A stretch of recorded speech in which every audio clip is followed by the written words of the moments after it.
Welcome back to PR After Hours. I'm your host, Alex Greenwood, bringing you your weekly cocktail of PR and marketing tips that will help you and your business.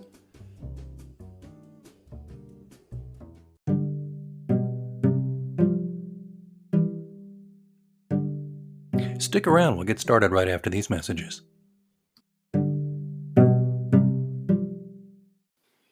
Hello, listeners. It's me, Alex, from PR After Hours. I hope you're enjoying the show so far.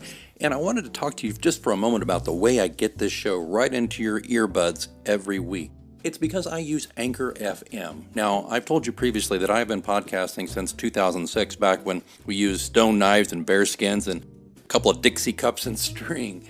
Anchor FM has really streamlined this and made it simpler for people who don't know the first thing about setting up a podcast or don't have, time to learn all the pro tools and stuff, because it's all right here. First thing it's important to know is it's free. There are certain tools that will allow you to record and edit your podcast right from your phone or computer. Anchor will then distribute your podcast for you so it can be heard on Spotify, Apple Podcasts, and many more. That's huge. Distribution is a big pain in the butt, to be honest with you, so it's really great Anchor FM can do that for you, and you're not paying hosting fees. That adds up every month. It's everything you need to make a podcast all in one place, so download the free Anchor app or go to Anchor FM to get started, and be sure to join me in the virtual cocktail lounge on PR After Hours.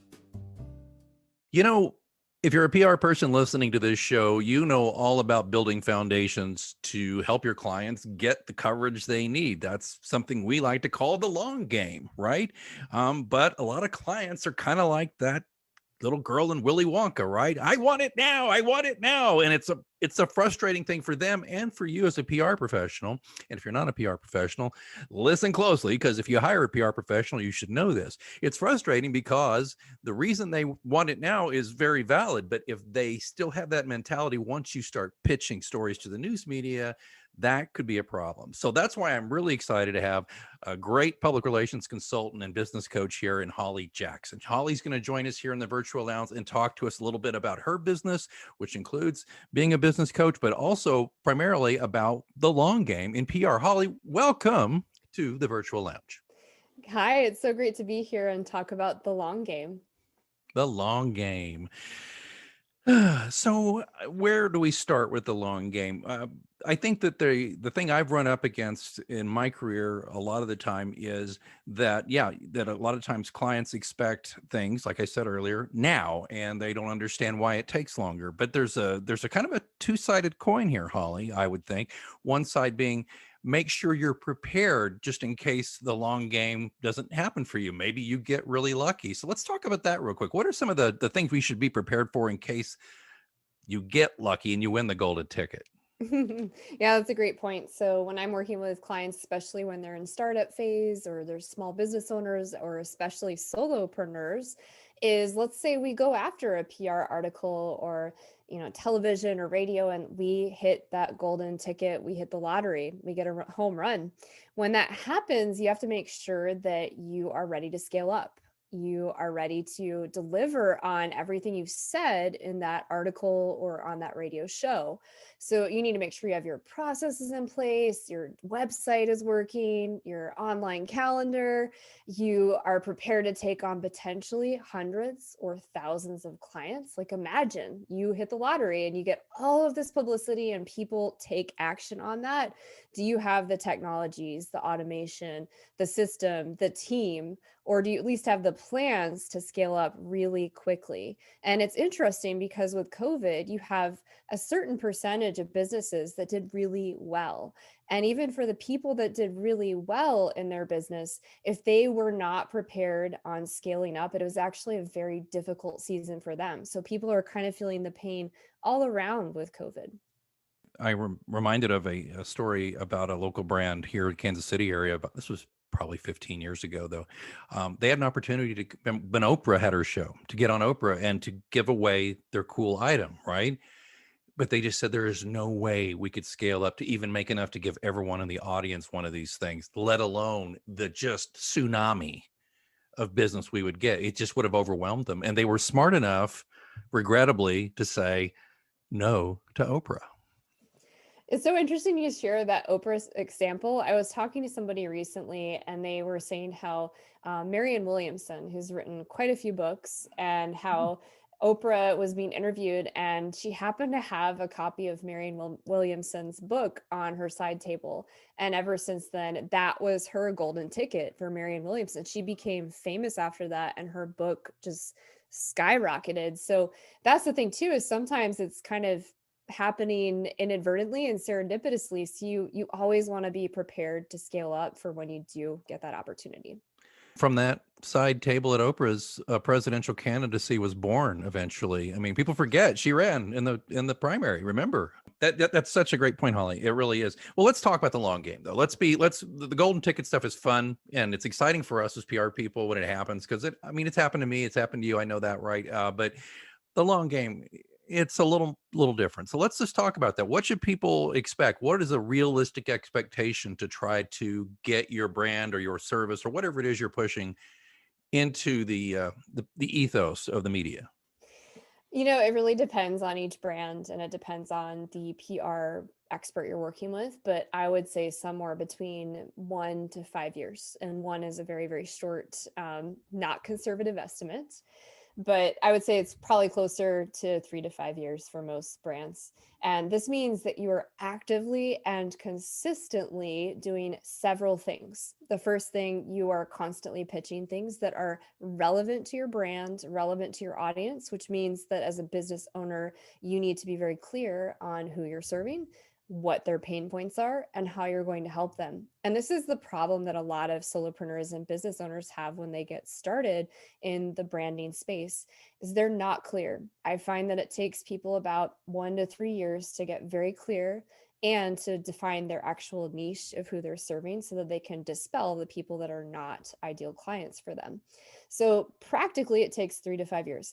The next thing you also need to be doing is talking. So you need to be on podcast episodes. You need to be on virtual summits. When we're not in COVID times, you need to be on stages. You need to be sharing your message through every possible medium out there. So in addition to, just posting things online, getting articles, doing things like help a reporter out if you're not working with a PR consultant, these are things that you can tangibly do. And when you consistently land media and you publish that and backlink that on your website, you're certainly going to start getting larger opportunities in the PR space and consistently build your brand. A lot of times clients might hear all this and think, oh gosh, well, you're talking about years here. You're talking about me doing all this stuff. And I don't know. I'll play the client.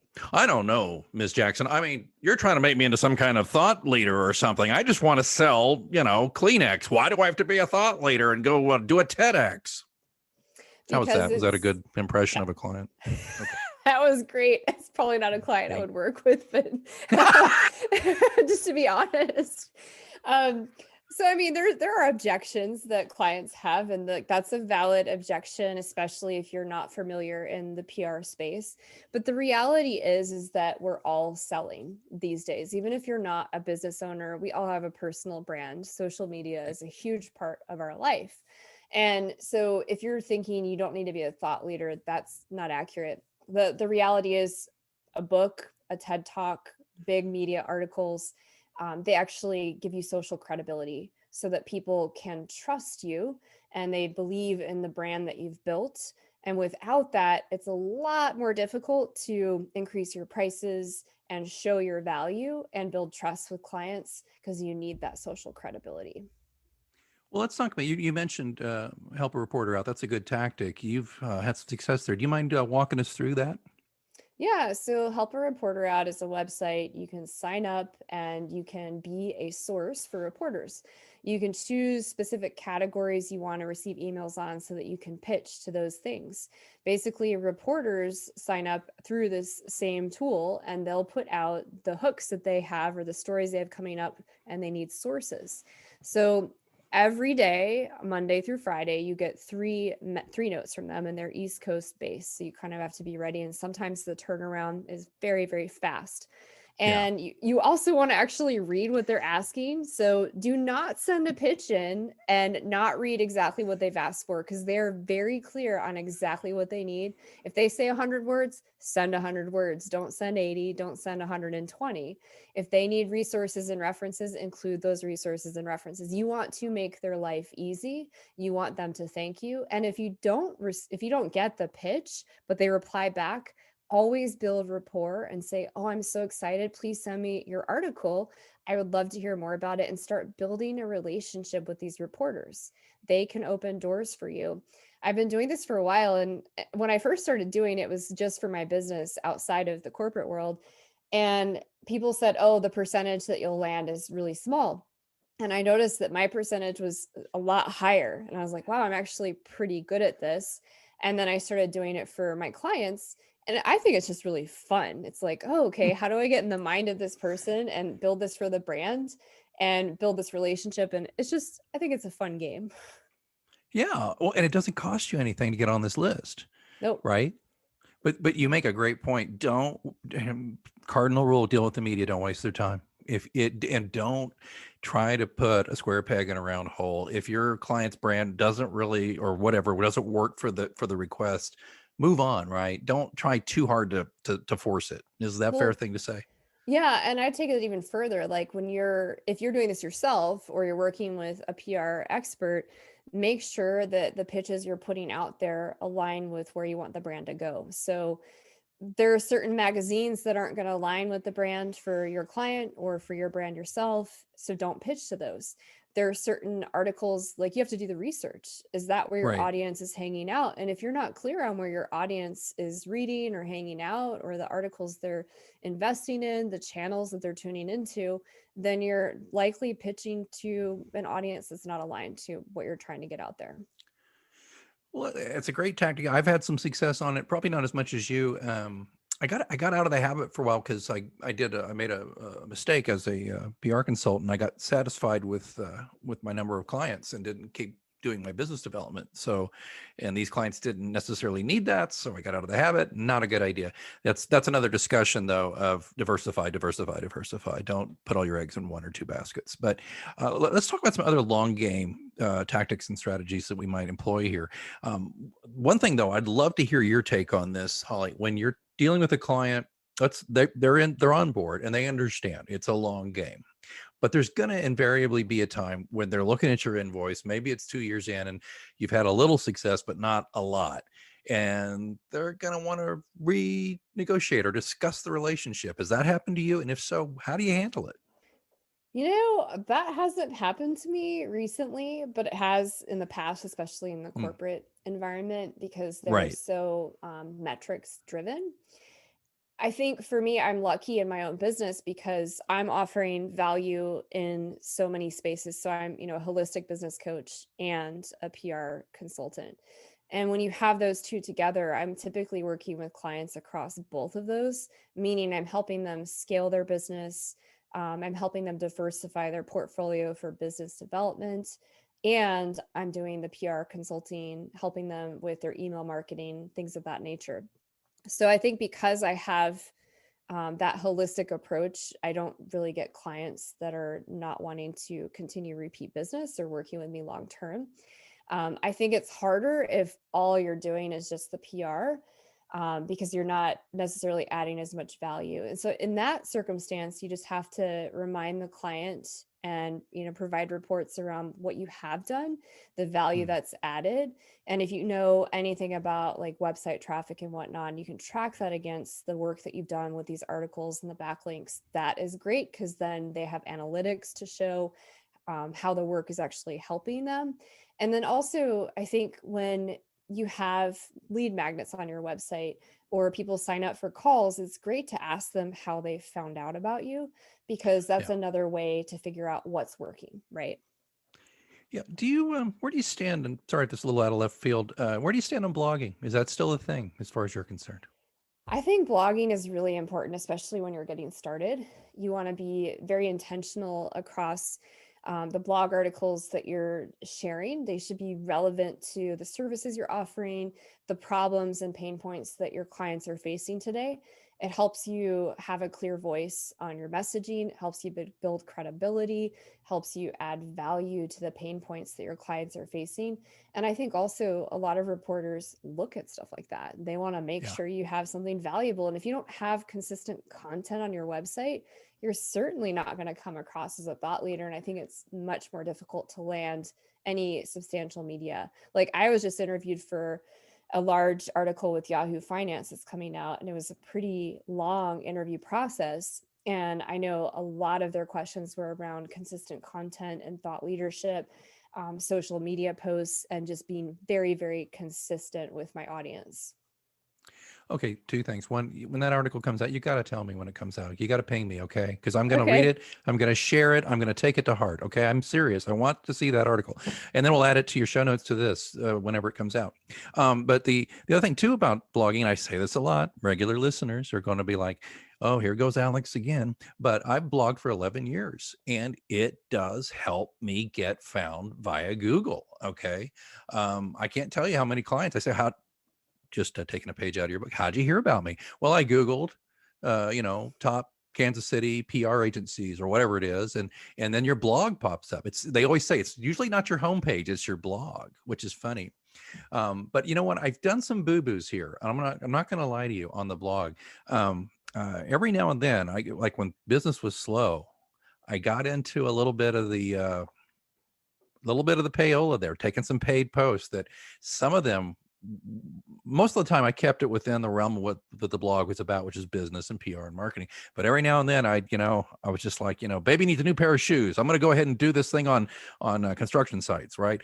And put that in there. But I had an editor friend who literally called me up and said, what the hell are you doing? You spent all these years trying to make this blog, great. And now you've got something here about tractors. What are you doing? Good point, huh?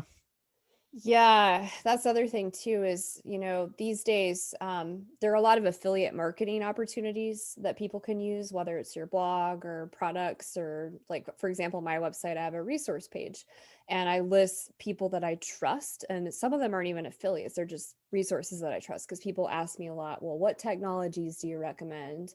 And, I need somebody for website design. And so I have a page that says people that I Right. trust and that I've personally worked with or I've had clients work with. And, there's that. But it's super important. Anytime we relate ourselves to somebody as a brand or a business owner in any way, that can be advertisements on your blog, that can be endorsing someone, it matters. So make sure you trust that person, that product, that brand, that it's aligned to what you're doing in your business. Because if it's not, that's not going to pass the sniff test. People are going to feel like that's inauthentic. It's not aligned. They're going to be like, oh, they're just trying to make money off of this. They're not really being authentic in their business. I also, just a side note, when you're talking about the value of blogging and how people find you, you also might be in meetings, like a networking meeting or a conference, or even on stage, and a question comes up about something that you've written a blog article on. Well, instead of going into nitty gritty detail about that, you can say, oh, by the way, I wrote a blog on that. It's from this month of that year. You should check that out. And it's great because then that's part of your lead magnet. You should on your blog say, sign up for the blog. People sign up, it captures their email. They get, nurtured and through your email marketing campaign. So the blog is great. I'm a huge endorser of doing a blog. Well, and I thoroughly believe in you. It's the relationship marketing type precepts, but I like to give. That's why I do this podcast. I mean, I'm obviously not doing this podcast to become the next Joe Rogan or anything. Which is probably a good thing. But I mean, I do it because, yeah, definitely. I do it because I want to share what I know. I've been doing this a long time. I want to meet people like yourself, and I want to help amplify your message. And I want to help people out. And it's a kick. It's fun to do it. I think if you're not having fun with your job, it shows usually. So I like that. But I think that's something that I try to advise my clients to do is that don't always be selling. Don't be Alec Baldwin with a set of steak knives here. That's a Glenn Ross reference. So again, old man talking. Everybody, just help me across the street. All right. But I just think you need to be sharing information with people, and because every client is an expert at what they do. And if there's some way to do that, like for example, I had a landscaping client a long time ago, and every quarter I'd say, look, let's put something out about this about lawn seeding and how to cut your lawn without ruining your lawn. And hey, it's snow time, how do you snow removal, let's put out some tips. And it took them a bit to understand why I said do this, right? But they soon enough became somebody that the news media would call and say, hey, we need tips on clearing snow, right? Yeah, that's a really good point. It's really interesting when we're working with especially business owners or companies, and we're encouraging them to put out these relevant articles based on season or what's happening in the world. Like, for example, speaking of yard and landscaping, those companies did really well during COVID because guess what? People are forced to hang out in their backyards and they're stuck at home. So they're trying to make sure that their space is better. So if Right. people were really smart, like Lowe's and Home Depot and landscapers, they should have been putting out a lot of blog articles, 10 DIY overdoing your yard for outdoor parties. Like, this is kind of a duh moment, but it's not obvious to the business owner because they're just trying to fulfill orders and keep up with the market and the economy. But oftentimes you're missing out on opportunities if you're not working with somebody who is a PR expert or a marketer. Right. It's so true. Just remember, everybody out there listening, if you're a business owner, you are a business owner and you are an expert at your business. If you can find a way to, share some of what you know, not everything, don't give away the store, of course, but if you can share some things, especially working with your friendly neighborhood PR person, and it can help you get some that third party credibility that you get from being in the news media that you just can't get from buying an ad. Holly, I know, spent like too much of your time here, but could I ask you in our closing moments just to shift gears for a second? Because I just got to know, holistic business coach. First of all, what is it? And second of all, do I need it? Go. So I'm a holistic business coach, which means that I work with my clients on their health, their clarity, and their business. The reason that this is important is a lot of people will end up hiring a health coach, a life coach, and a business coach. Wouldn't it be great if you had one person to work across all of that? The reality is that especially entrepreneurs, and I also work with CEOs, they're very, very busy. And guess what? That means their stress gets really amplified. They have anxiety issues. Some of them have chronic pain issues from time to time, and they need somebody to help them with that. And then in terms of the clarity, so many times I'll work with a business owner or a CEO and they're building the wrong roadmap in their career or their business because they have not defined their values or their life priorities or the legacy they want to leave behind. And if we don't do this, we're basically letting the world and society define success for us, and we're never going to feel satisfied or happy. So as a life coach, I'm helping my clients make sure that they're enjoying the process of and the journey of building their business or career, and it's aligned with who they are and where they're trying to go. And then on the business side, I specialize in strategy, technology, and PR. Is there a typical engagement period for business coaching? Is it just continuous for years and years? Ideally, or is it just something okay, you know what, I'm going to work with you for 3 to 6 months to get you on track and teach you some things to manage your life better? My minimum working with clients is at least 3 months because it takes at least 90 days to do anything substantial. But I would say typically my average client is with me for 2 to 5 years, and some of them longer than that. All right, now, Holly. So, how do people get a hold of you for both PR consultation and or the holistic business coaching? Where do we find you? Sure. My website is hollyjeanjackson.com, and my email is holly@hollyjeanjackson.com. I'm going to even put that in the show notes so people don't have to write it down. Thank you. Or I wait a minute. appreciate that. We're just going to wait while you write this down, folks. Go ahead. I'm just kidding. We're not going to do that. But please look in the please look in the show notes at prafterhours.com for that information. Holly Jackson, any parting shots? Any last thing to say to people? Any words of encouragement for all those brands out there nervous about hiring PR people? Well, I guess in terms of encouragement, I have my own podcast that's called Inspiration Contagion, and it's incredibly encouraging. There are amazing transformational leaders, like we just serendipitously shared Tracy LeMarie and her long road in Right. PR for freeing that inmate. So if you're looking for inspiring stories and free gifts from people that are amazing, it's a great place for entrepreneurs and leaders to go. And in terms of encouragement, if you don't believe in yourself, what are we doing? So stop, look in the mirror, define your values, remind yourself of why you're here, and define success for yourself. Don't let anybody do that for even one more day. Okay, I have to do this. I do this every now and then on the show. I just kind of step outside of the show for a second and tell you I was having a really bad day. And it's just as if the exact right person showed up today for me to talk to. Holly, thank you, because just hearing that was so great. But we had some technical glitches and she was just super about it, and just a delight. And thank you for being here. And thank you for making this day a lot better for me. You're welcome. Yeah, and it goes both ways. We were both kind of having a moment, and I feel the same way. So thank you. Oh, you know what that means? Looks like it's last call here at your virtual lounge for PR news, views, and interviews. Don't forget, you can ask me a question anytime. You can do it through our Twitter account, which is @HoursPR, or even better, you can send me a message vocally. I would love to hear your voice, and I'll answer it on the show. There's a link in the show notes. All you have to do is sign up through Anchor FM. It's free, doesn't take long.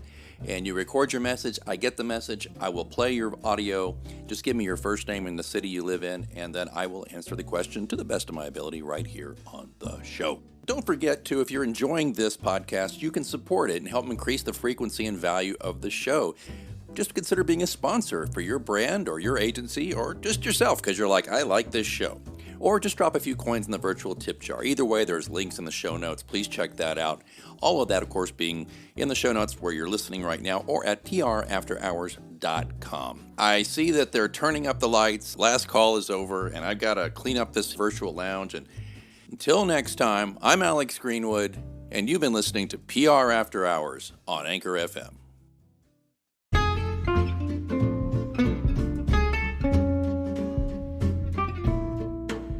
Been there, done that, got the t-shirt. But have you been there, done that, and got the t-shirt? Now's your chance. If you are a big fan of the virtual lounge right here at PR After Hours, why don't you tell the world and take our spiffy logo and plaster it across your chest for the whole world to see? Well, for the whole world to see on Zoom or whenever you do finally get out of your house. The PR After Hours tee shows that you're an exclusive member of the virtual lounge. It's a cool, comfortable, ring-spun, soft cotton tee. We look for the best possible options we could go for in these t-shirts, and it's in a variety of colors. You can get them in dark heather gray, royal blue, storm, maroon, or good old-fashioned white. These are really comfortable shirts. We offer a premium unisex tee from extra small all the way to 4XL, and a women's slim fit tee, which goes from small to 2XL. They are a hoot, they look cool, and besides, they'll do what we love to do most here at PR After Hours, start a conversation. The PR After Hours t-shirt is available now on Bonfire. The link is in the show notes, and I hope you'll look into getting one. I not only think they look cool and be great conversation starters, but they'll help us keep the virtual lounge doors open. Thanks so much.